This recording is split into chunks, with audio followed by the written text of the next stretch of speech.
আজকে সকাল থেকেই যা বৃষ্টি হচ্ছিল তাতে একটু ঝাল ঝাল কিছু খাওয়ার ইচ্ছা হচ্ছিল, কিন্তু আমার মা রান্না করেছে ডাল। আর এই বৃষ্টির দিনে কি কেউ ডাল খায়? সেই জন্য আমি নিয়েছি এখানে দুটো ডিম, আর ফ্রিজে ছিল একটু চিকেন, তো সেটাকেও বার করে নিয়েছি। চিকেন ভর্তা আর ডিম ভর্তা করব।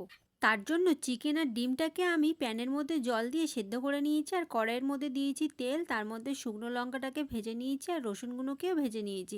তারপর আমি এখানে পেঁয়াজগুলোকে একটু নুন দিয়ে হালকা করে লালচে করে ভেজে নিয়েছি, আর এখানে আমার ডিম আর চিকেনটা সিদ্ধ হয়ে গেছে। তারপরে আমি টমেটোটাকে পুড়িয়ে নিয়েছি আর চিকেনটাকে একটু পুড়িয়ে নিয়েছি। এরপরে লঙ্কাটাকে নুন দিয়ে মেরে নিয়েছি আর চিকেনটাকে হাত দিয়ে একটু ছাড়িয়ে নিয়েছি, রসুনটাকে হাত দিয়ে মেরে নিয়েছি। এর মধ্যে দিয়ে দিয়েছি টমেটো পোড়া যেটা পুড়িয়ে রেখেছিলাম, আর দিয়ে দিয়েছি একটু সর্ষের তেল। তারপরে ভালো করে এগুলোকে মাখিয়ে নিয়েছি। ডিমটাকেও আমি এখানে সেমভাবে যে ভাজা পেঁয়াজ আছে আর মশলাগুলো আছে সব কিছু দিয়ে আমি এখানে মাখিয়ে নেব।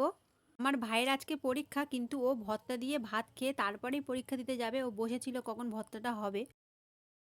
এখন আমি ওই ভর্তার থালায় নিয়ে নিয়েছি ভর্তাটা, এবার এটা দিয়ে মাখিয়ে খেয়ে দেখবো কেমন টেস্ট হয়েছে।